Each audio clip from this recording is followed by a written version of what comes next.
হসপিটালে নেওয়ার পর চেক আপ করে ডক্টর জানান নর্মাল ডেলিভারি পসিবল নয়, সার্জারি করতে হবে। তানিয়াকে অপারেশনের জন্য তৈরি করা হয়, তারপর ওটিতে নিয়ে যাওয়া হয়। অ্যানেস্থেসিয়া দেওয়ার সাথে সাথে তানিয়ার পেন গায়েব হয়ে যায়। কয়েক মিনিটের মধ্যে বেবিও দুনিয়ায় চলে আসে। বেবিকে পরিষ্কার করে ওজন করা হয়, তারপর নরম কাপড়ে আচ্ছাদিত করে বেবির গাল তানিয়ার গালের সাথে শুইয়ে দেওয়া হয়। নার্স জানায় মেয়ে হয়েছে, দুধের মতো ধবধবে সাদা গায়ের রং বেবির। ওটি থেকে বের করার পর প্রথমে আরাফ কুলে নেয় মেয়েকে, তানিয়ার কথা জিজ্ঞেস করে কেমন আছে। সব মিলিয়ে প্রায় ঘন্টাখানেক পর ওটি থেকে বের করে তানিয়াকে।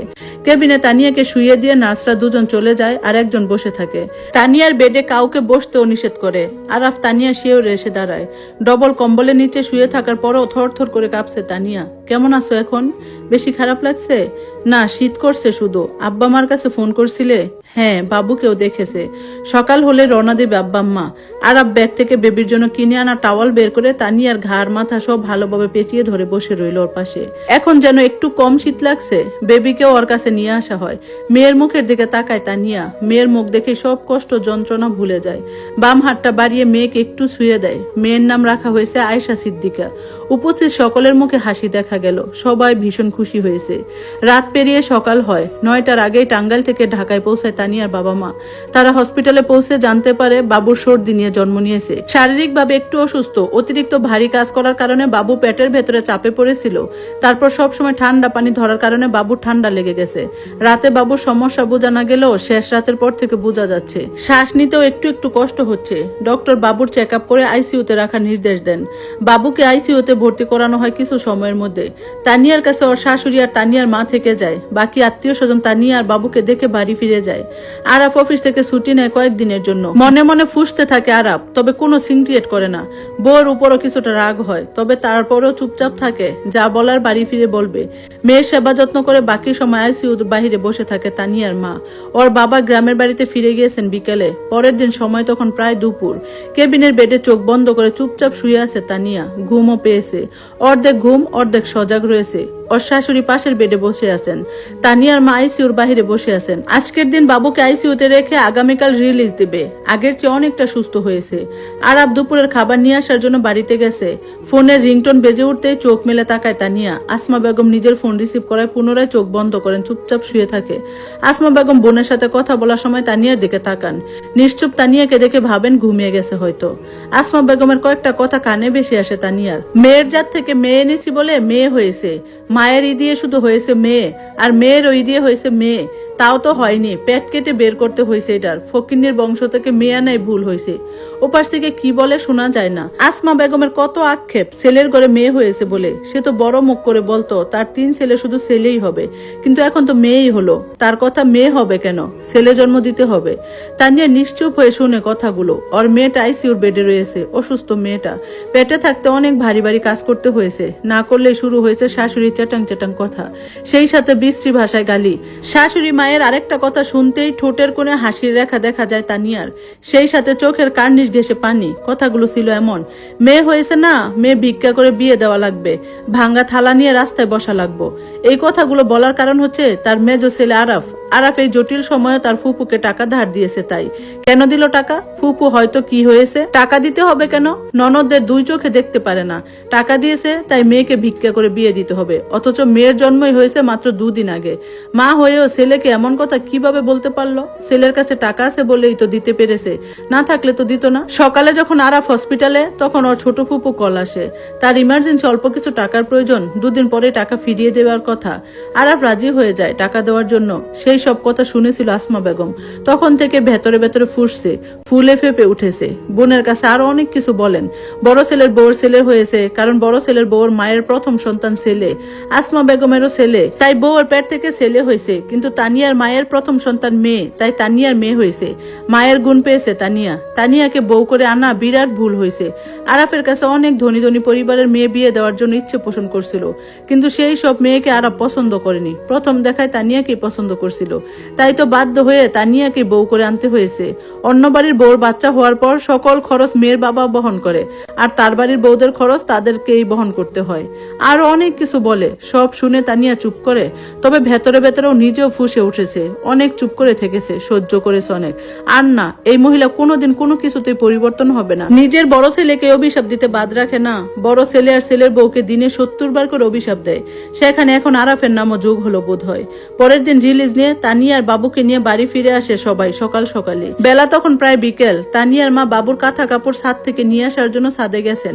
ড্রয়িং রুমে সোফায় বসে আছেন আরাফ, ওর পাশে বসে আছে ওর মা। ঘুরিয়ে পেঁচিয়ে কিছুক্ষণ কথা বলে, তারপর সরাসরি সেই হসপিটালের কথাগুলি বলে। মেয়ের জাত থেকে মেয়ে এনেছে বলে মেয়ে হয়েছে, এই সে আরো কিছু বলতে যাবে, চেঁচিয়ে উঠে আরাফ, অনেক শুনেছে তোমাদের কথা, এবার থামো। মেয়ে আমার হয়েছে, তোমার না, তাই তোমাকে চিন্তা করতে হবে না। আল্লাহর কাছে মেয়ে চেয়েছি, তাই আল্লাহ তাআলা খুশি হয়ে মেয়ে দিয়েছে। মেয়েকে লালন পালন করা, বিয়ে দেওয়ার মতো সামর্থ্য আল্লাহ তাআলা আমাকে দিয়েছে। আর কথায় কথায় আমার বউর দোষ ধরা তোমার স্বভাব হয়ে গেছে, তাই না? বাড়িতে তো আরেকটা বউ আছে, তাকে কিছু বলতে পারো না কেন? সে মুখের উপর জবাব দিয়ে দেয়, তাই মনে কষ্ট পাবে বলে, দুঃখ পাবে বলে কিচ্ছু বলি না। আমি চাইনি বাবা মায়ের বদদোয়া লাগুক কখনো। অন্যায় দেখেও চুপ থেকেছি, সেটাই আমার দোষ। আমার উচিত ছিল বড় ভাইয়ের মতো তোমাদের সাথে ব্যবহার করা। বাড়িতে দুজন মানুষ থাকতেও আমার প্রেগনেন্ট বউকে দিয়ে সব কাজ করিয়েছো, তাই না? তোমাদের জন্য আজকে আমার মেয়েটা অসুস্থ, বেশি বাড়াবাড়ি করবে তো এই বউ বাচ্চা নিয়ে এই বাড়ি ছেড়ে চলে যেতে দুবারও ভাববো না আমি। আরাফের কথাগুলো শোনার পর মুখ ফুটে আর কিছু বলতে পারে না আসমা বেগম। বুঝতে পারে ছেলে ভীষণ রকম রেগে আছে, মুখ কালো করে বসে রইলেন। আরাফ সোফা থেকে উঠে নিজের রুমে চলে আসে। বাবু ঘুমিয়ে রয়েছে, তানিয়া শুয়ে আছে, তবে ঘুমায়নি। আরাফের রাগী স্বর বলা কথাগুলো শুনেছে, কিন্তু শাশুড়ি মা কি কি বলেছে সেসব শুনতে পায়নি। আরাফ তানিয়া শিওরে এসে দাঁড়ায়। আরাফের মুখের দিকে তাকায় তানিয়া। আরাফের ফর্সা মুখ লাল হয়ে উঠেছে, চোখ মুখ কঠিন হয়ে আছে, ভীষণ রকম রেগে আছে বোঝা যাচ্ছে। আরাফ রাগী স্বরে তবে আস্তে আস্তে বলে, তোমাকে কি বলেছিলাম আমি? আমার কথা শোনোনি কেন? আরাফের দিক থেকে মুখ সরিয়ে নেয় তানিয়া। আরাফ রেগে তানিয়ার চোয়াল চেপে ধরে নিজের দিকে ফেরায়। ব্যথা না পেলেও তানিয়ার চোখ দিয়ে পানি বেরিয়ে আসে। চোয়াল ছেড়ে দেয় আরাফ। কঠিন রূপ দেখে একটু নরম হয়, হাত বাড়িয়ে তানিয়ার চোখের পানি মুছে দেয়। নরম স্বরে বলে, আমার কথা না শোনার ফল বুঝতে পারছো এখন? দিনের পর দিন মিথ্যে কেন বলছো আমাকে? শোয়া থেকে উঠে বসার চেষ্টা করে তানিয়া। 4 দিন আগে সিজার হয়েছে, ব্যথায় একাত থেকে ওকাত হতে পারে না, তবুও কষ্ট করে উঠে বসে। ওর পাশে বসে আরাফ। তানিয়ার এক হাতে নিজের 2 হাত মুঠো করে নিয়ে বলে, তোমাকে আমি নিষেধ করেছিলাম সব কাজ একা একা না করতে, ভারী কোনো কাজ না করতে, সেটাও নিষেধ করেছি বারবার। তারপরও কেন শোনোনি আমার কথা? এটা না আমার বাপের বাড়ি আর না আমার হাজবেন্ডের বাড়ি, এটা আমার শ্বশুর বাড়ি। এই বাড়িতে একটা কাজ কম করলে তোমার মা চিৎকার চেঁচামেচি শুরু করে। একটু শুয়ে থাকলে বিশ্রী ভাষায় গালিগালাজ করতো। আমার বাবা মাকে তুলে সব সময় গালিগালাজ করে। বাবু পেটে আসার পর তুমি যখন তোমার মাকে বলেছিলে এখন থেকে দুজনের যেন বাড়ির অর্ধেক কাজ করে, ভারী কাজ যেন আমাকে দিয়ে না করায়, তুমি সেসব বলে বাড়ি থেকে চলে যাওয়ার পর তোমার মা যা নয় তাই বলে গালিগালাজ করছে।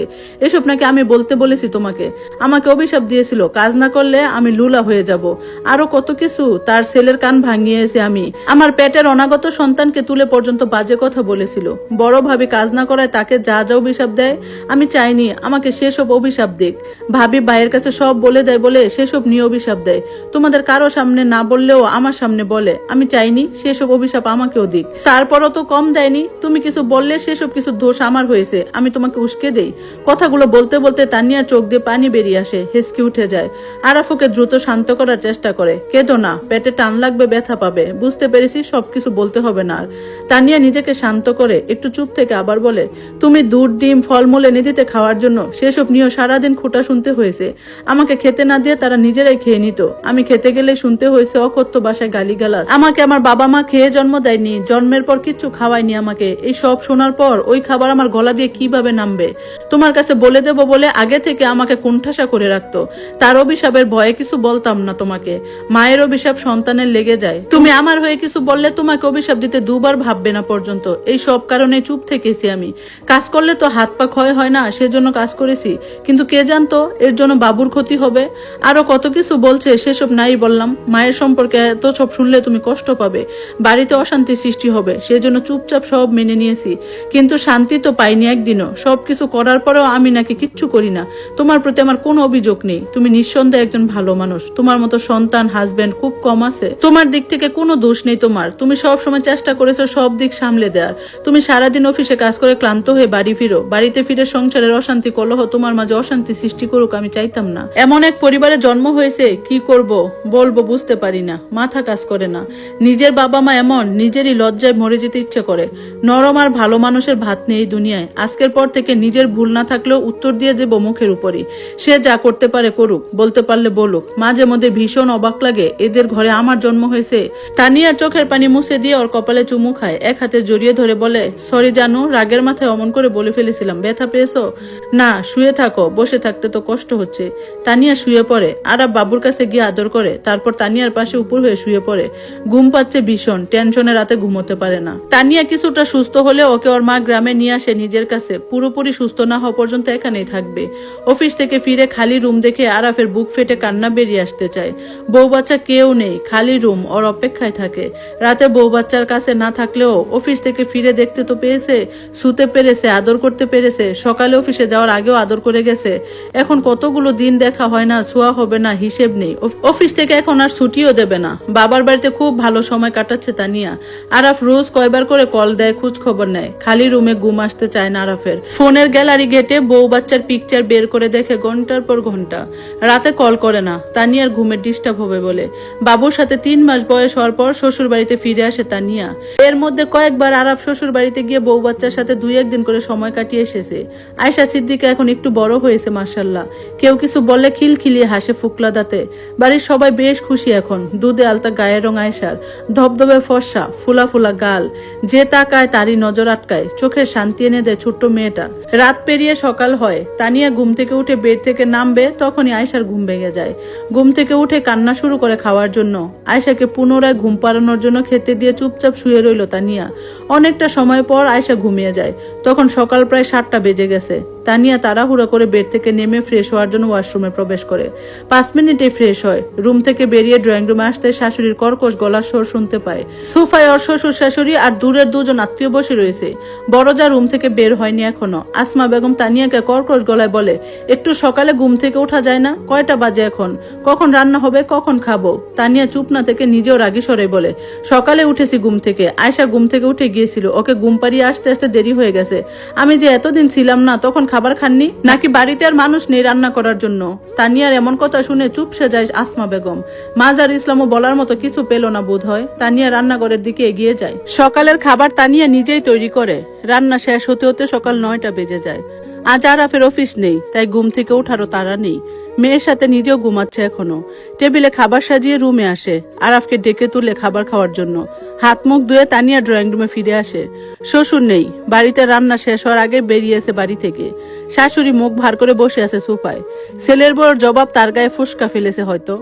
ওই সময় বড়জা নিজের রুম থেকে বেরিয়ে আসে। একটু আগেই হয়তো ঘুম থেকে উঠেছে, ফ্রেশ হলেও চোখ মুখ ফুলা ফুলা। তানিয়া কিছু না বলে ডাইনিং টেবিলের কাছে এগিয়ে যায়। চেয়ার টেনে বসে 4 জনের জন্য খাবার বেড়ে নেয় প্লেটে। শাশুড়িকে একবার ডাকে খাবার খাওয়ার জন্য, কিন্তু আসমা বেগম আসে না খাবার খেতে। তানিয়াও আর ডাকে না। বড়জা ছেলেকে খাইয়ে দিতে শুরু করে। তানিয়া নিজের খাওয়া শুরু করে। আগে আগে খাবার খাওয়া শেষ করে রুমে ফিরে আসে। রুমে এসে দেখে আরাফ মেয়েকে কুলে নিয়ে বসে আছে। মেয়েকে তানিয়ার কাছে দিয়ে খাবার খেতে চলে যায় আরাফ। বিকেলে মেয়েকে কুলে নিয়ে সোফায় বসে থাকে তানিয়া।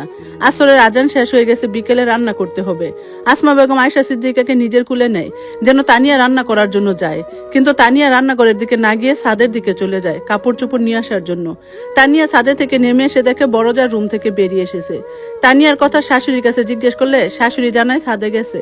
বড়জা ছেলেকে শাশুড়ির কাছে বসিয়ে রেখে রান্নাঘরে যায় রান্না করার জন্য। যাওয়ার আগে বলে যায় তানিয়া ছাদ থেকে আসলে রান্না করে যাওয়ার জন্য। তানিয়া শ্বশুর শাশুড়ি কাপড় চোপড় তাদের রুমে দিয়ে আসে। নিজেদেরগুলো নিজেদের রুমে নিয়ে চলে যায়। বড়জা নিজের ছেলের আর নিজের কাপড় চোপড় বেলকনিতে শুকাতে দেয় সব সময়। বেশি হলে তখন ছাদে দেয়। অনেকটা সময় নিয়ে কাপড়গুলো ভাঁজ করে রাখে তানিয়া। এর মধ্যে 2বার শাশুড়ি মা ডেকেছে। তানিয়া কিচ্ছু বলেনি। ও ছোট হয়ে যদি একা একা রান্না করতে পারে সব সময়, তাহলে বড়জা বড় হয়ে কেন পারবে না? খাবার খাওয়ার সময় তো তানিয়ার থেকে কম খায় না, বেশিই খায়। রুম থেকে বেরিয়ে এসে ডাইনিং টেবিলের কাছে যায়। খালি জগ দুটো চাপকল থেকে ভরে নিয়ে আসে। তারপর যায় রান্না করে। বড়জা মুখ আদার বানিয়ে মশলা বাটতেছে শিলপাটায়। মশলা তো বাড়ছে না, মনে হচ্ছে শিলপাটার সাথে যুদ্ধ শুরু করছে। তানিয়াকে দিয়ে মশলা বাটাতে চেয়েছিল, কিন্তু তানিয়া আসেনি রান্নাঘরে, তাই বাধ্য হয়ে নিজেকেই করতে হচ্ছে। তানিয়া দেখেও দেখলো না সেসব। একটু থালা বাসন ছিল সেগুলো ধুয়ে রাখে। ভাত রান্না হয়ে গিয়েছিল, তাই ভাতগুলো বেড়ে রেখে টেবিলে রেখে সোফার কাছে এসে দাঁড়ায়। আয়েশা দাদির কোলে পি করে দিয়েছে, সেজন্য আসমা বেগম গজগজ করছে। তানিয়া কিচ্ছু না বলে মেয়েকে কুলে নিয়ে রুমে ফিরে আসে। মেয়ের ড্রেস চেঞ্জ করিয়ে বেবি অয়েল মেসেজ করে দেয়, আবার ড্রেস পরিয়ে খেতে দিতেই ঘুমিয়ে যায়। রাতে খাবার খাওয়ার জন্য ডাইনিং টেবিলে আসে। বাড়ির সবাই উপস্থিত আছে এখন। বড় জায়ের মুখের দিকে তাকানো যাচ্ছে না, মুখে আদার নেমে আছে। আজকে তানিয়া বাড়িতে থাকতেও রান্নার সব কাজ একা একা করতে হয়েছে।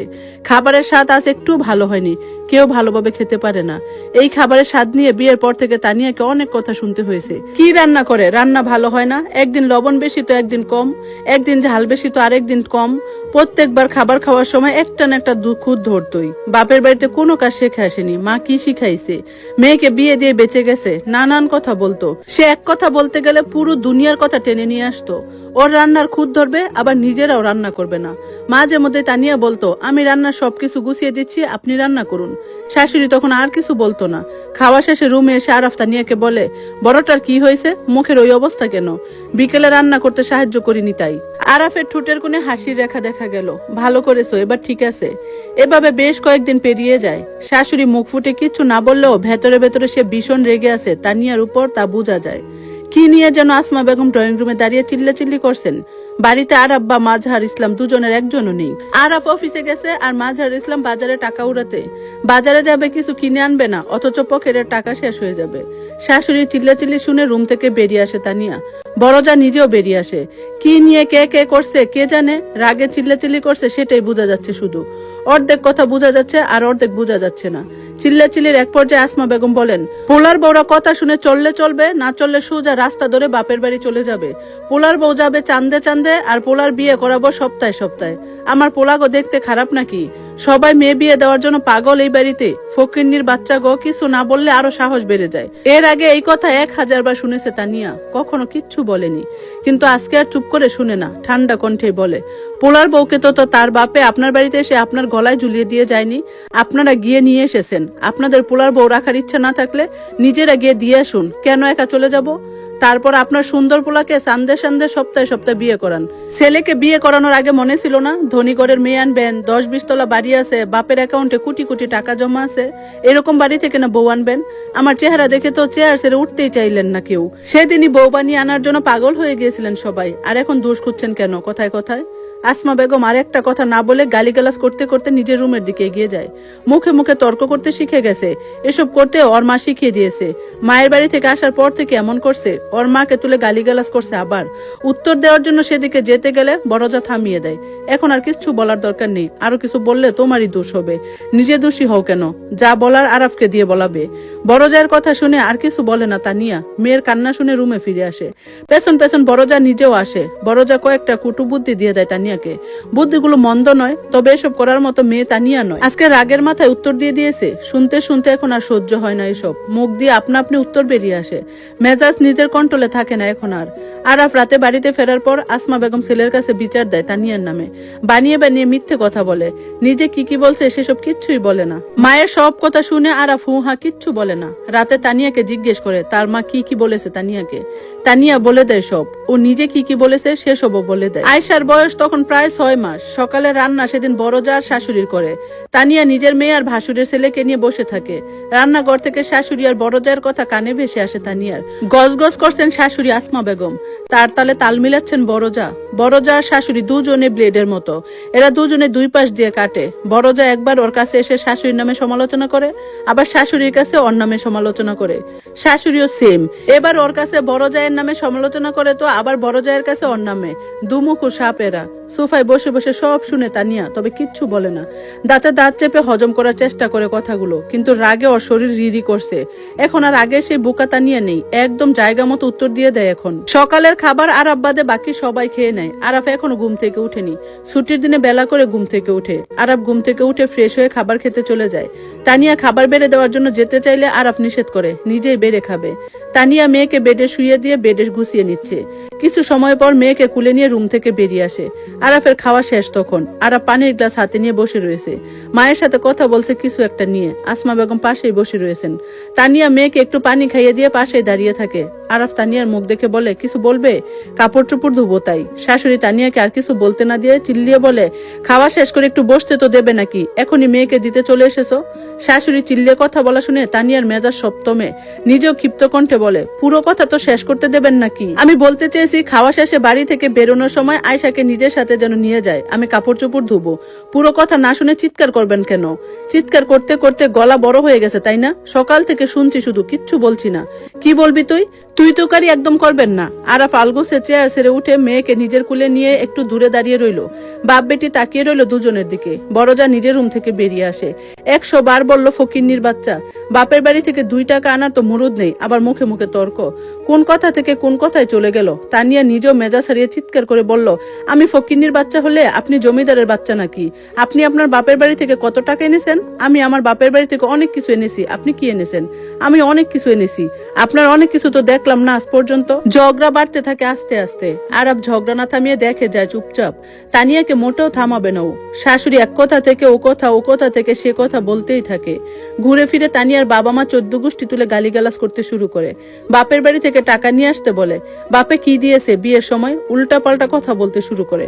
তানিয়া এবার আর চুপ করে থাকে না। হসপিটালের বেডে শুয়ে শুয়ে যা শুনেছিল সব বলে দেয়। মেয়ের জাত থেকে মেয়ে এনেছে বলে মেয়ে হয়েছে, মেয়ে হয়েছে বলে মেয়েকে ভিক্ষা করে বিয়ে দিতে হবে সেসবও বলে দেয়। আরো যা যা বলেছিল সব বলে দেয়। ছেলের সামনে এসব কথা বলে দেওয়ায় আসমা বেগম সাফ সাফ না করে বলে এসব কথা নাকি সে কখনো বলেইনি। তর্ক বিতর্ক অনেকটা সময় পার হওয়ার পর আরাফ মায়ের দিকে তাকিয়ে বলে, মেয়ের জাত থেকে মেয়ে এনেছি বলে মেয়ে হয়েছে, এ কথা তো তুমি আমার সামনে বলেছো, এখন অস্বীকার করছো কেন মুখ মুছে? ফুপুকে টাকা দিয়েছি বলে গালিগালাজ করেছো, সেসব আগেই শুনেছি আমি। তুমি বলতে পারো না এমন কোনো কথা হয়তো পৃথিবীতে নেই। মেয়ে হয়েছে আমার, তোমার এত সমস্যা কেন? মেয়ে হয়েছে বলে তানিয়ার দোষ দাও কেন বারবার? এই মেয়েকে কে তানিয়ার পেটে দিয়েছে?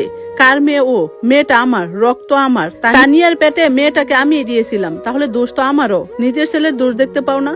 অন্যের মেয়ের দোষ এত কেন চোখে পড়ে তোমার? মেয়েকে ভিক্ষা করে বিয়ে দেব নাকি কি করে বিয়ে দেব সেসব তোমাকে চিন্তা করতে হবে না। এসব চিন্তা ভাবনা করার জন্য আমি আছি। ভালোভাবে থাকতে চাই তাই ভালো লাগে না তাই না? ভালো মানুষের কদর নেই এই পৃথিবীতে।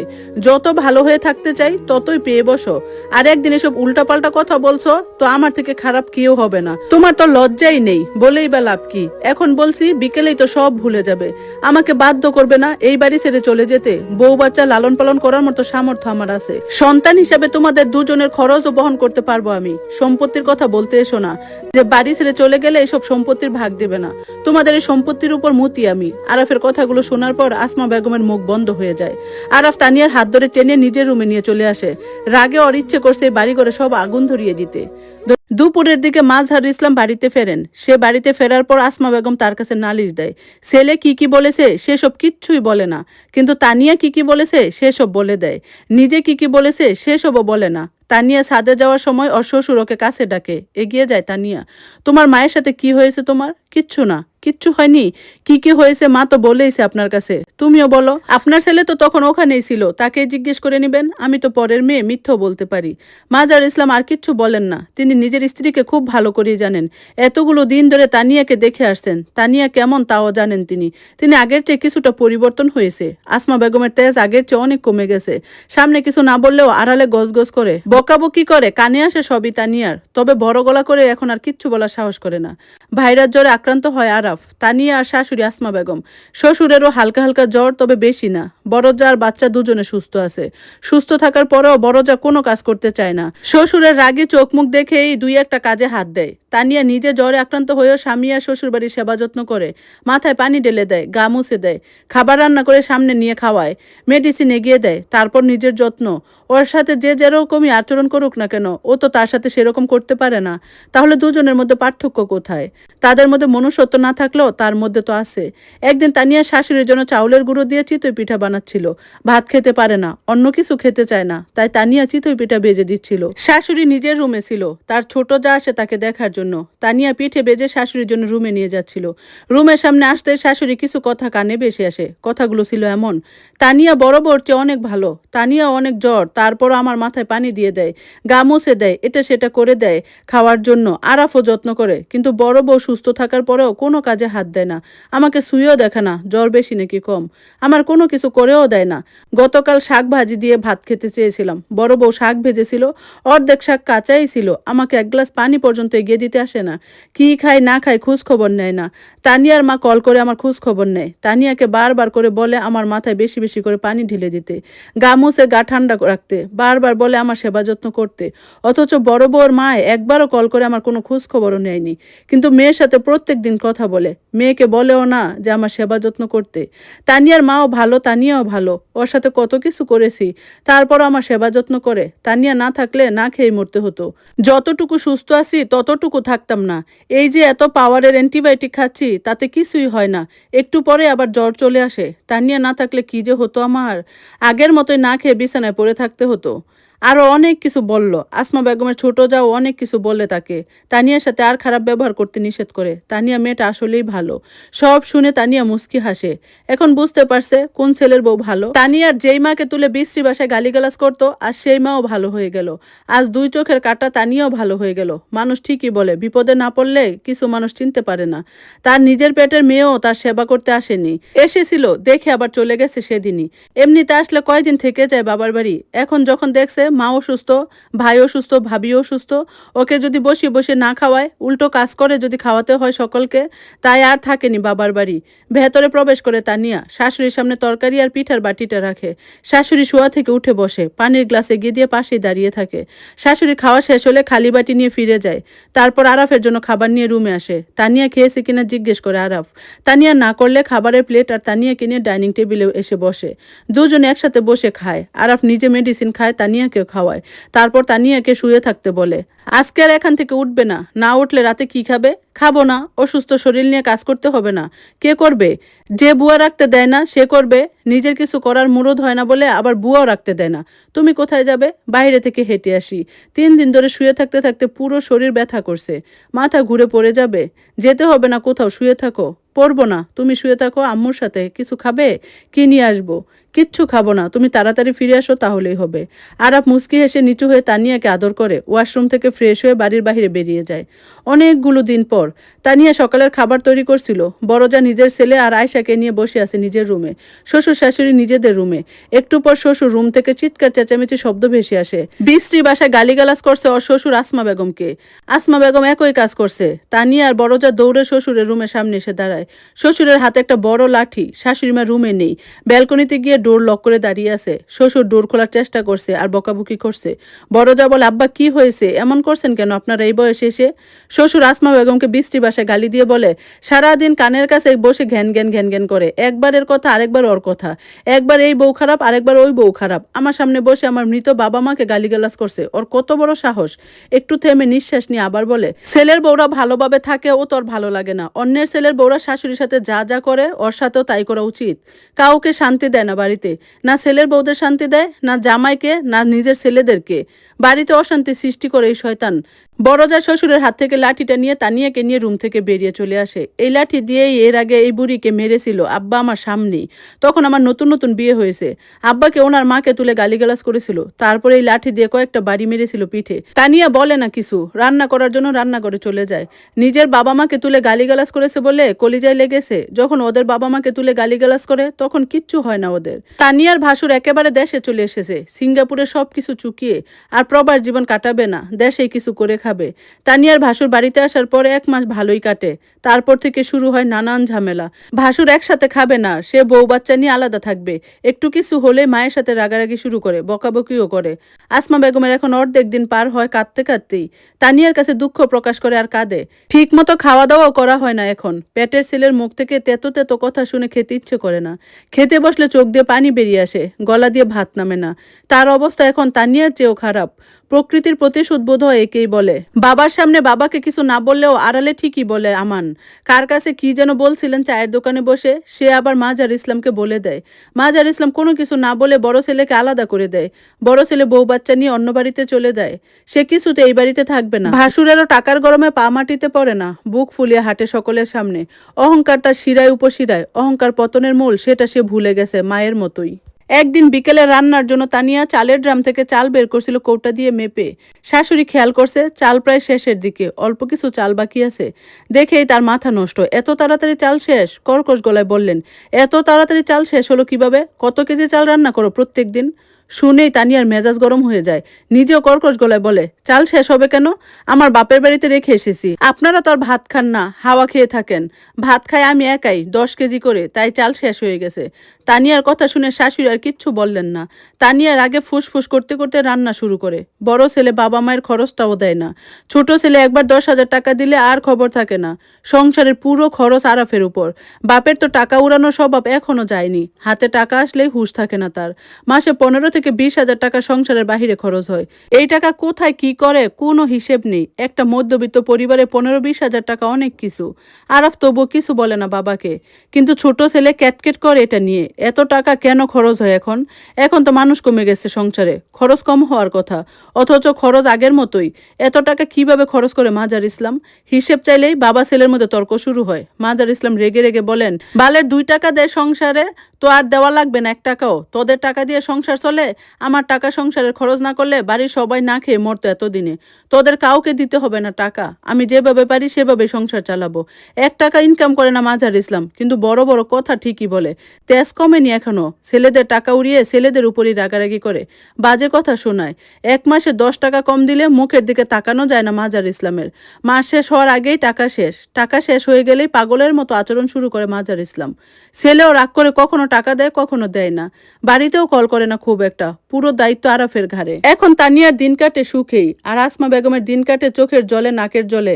একটু কিছু হলেই বড় ছেলে খ্যাত খ্যাত করে ওঠে, কিছু বললেই বকাবকি করে। তার পুরো গুণ বড় ছেলের মধ্যে রয়েছে। মায়ের কার্বন কপি বলা যায়। বড় যা এক সংসারে থাকতে থাকতে কাজ করতো না, শুয়ে বসে দিন পার করতো, তাকেও জব্দ করেছে আমান। বাড়ির সব কিছু বড় যাকেই করতে হয়, কাজের বউ রাখতে বললে রাখে না। বড় জায়ের সুন্দর স্কিন এখন ট্যান পড়ে গেছে, আগুনের তাপ ফর্সা স্কিন অনেকটা কালো হয়ে গেছে। সুন্দর চুলগুলো উস্কু খুস্কু জোরে পড়ে যাচ্ছে। কয়েক মাসে বড় জায়ের রূপ সৌন্দর্য গায়েব হয়ে গেছে। 2 দিন আগে বড় জায়ের সাথে তর্কাতর্কি হয় আসমা বেগমের। পাশাপাশি বাড়ি হওয়ায় রোজ আসা যাওয়া হয় 2 বাড়ির সকলের।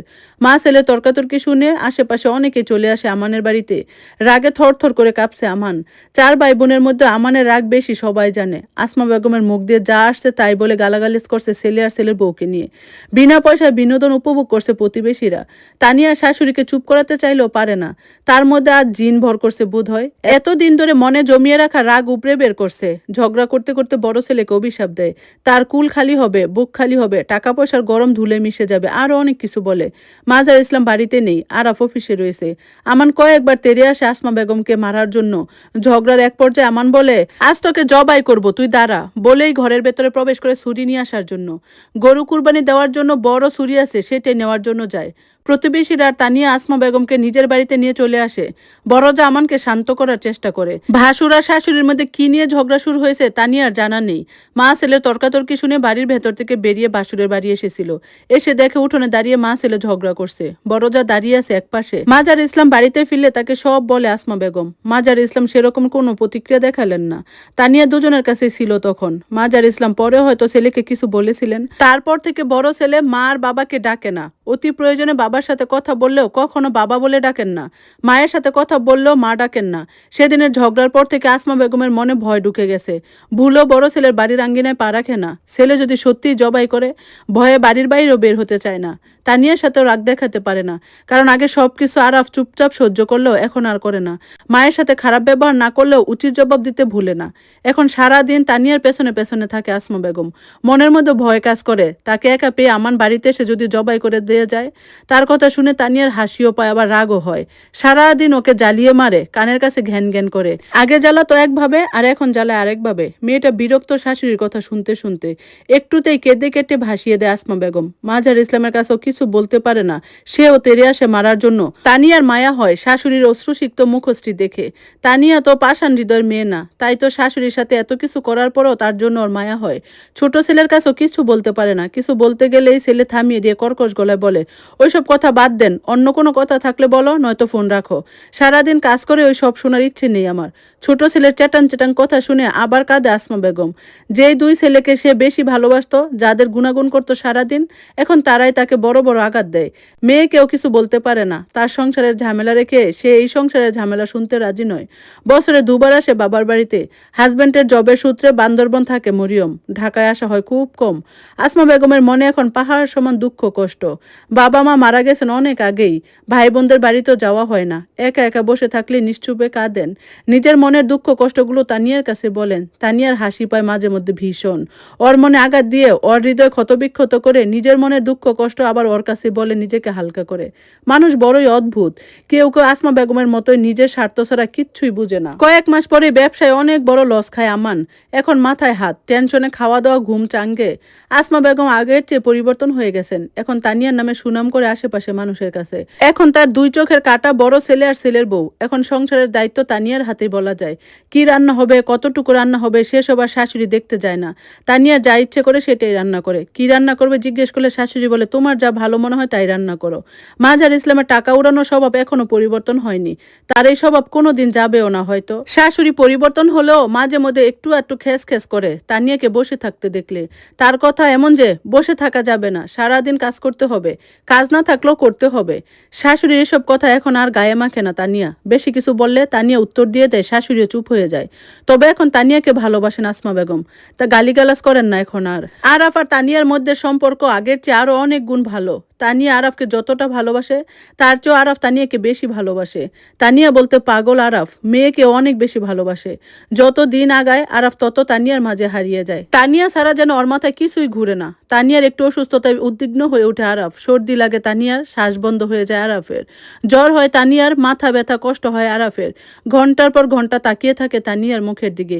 এই মায়াবী চেহারার মায়ায় পড়েছিল সেই প্রথম দেখায়। এখন যত দিন আগায় ততই ডুবে যাচ্ছে সেই মায়ায়। আরাফ মাঝে মধ্যে তানিয়াকে বলে, কি জাদু করেছো আমায়, কি করেছো আমাকে, কি মায়ায় জড়িয়েছো। আমি নিশ্চিত তুমি জাদু করেছো সেই প্রথম দিন, না হলে আমি এত পাগল হতাম নাকি। মনে হয় জব টপ সেরে সারাদিন বউয়ের সাথে বসে থাকি।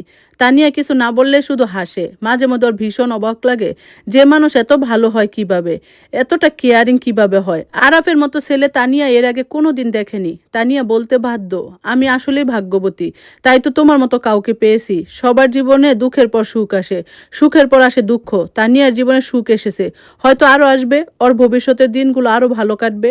আরাফের আরো একটা চাওয়া আছে, ওরা আরো একটা মেয়ে চাই। আরাফ যখন যখন এই কথা বলে তখন তানিয়াও বলে, কেন মায়ের কাছ থেকে আরো বকা খাওয়ার ইচ্ছা আছে নাকি। কে কি বলবে আমার সামনে যেন বলে দেখে কেউ, জিপ টেনে ছিঁড়ে ফেলবো তার। তানিয়ার মতো হাজারো তানিয়ার জীবনে একজন করে আরাফ আসুক, তবে আসমা বেগম না আসুক, বড় জায়ের মতো একটা বড় জা না আসুক, মাজার ইসলামের মতো শ্বশুর না হোক। ভালো থাকুক হাজারো তানিয়া।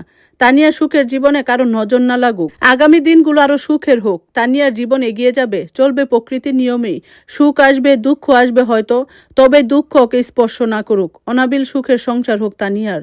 সকল তানিয়ায় ভালো থাকুক, আল্লাহর কাছে এই দোয়াই করি। ধন্যবাদ সবাইকে এতক্ষণ গল্পটা শোনার জন্য। এটাই ছিল গল্পের শেষ অংশ। কেমন লাগলো কমেন্টস করে জানাবেন। আজকের মতো আল্লাহ হাফেজ।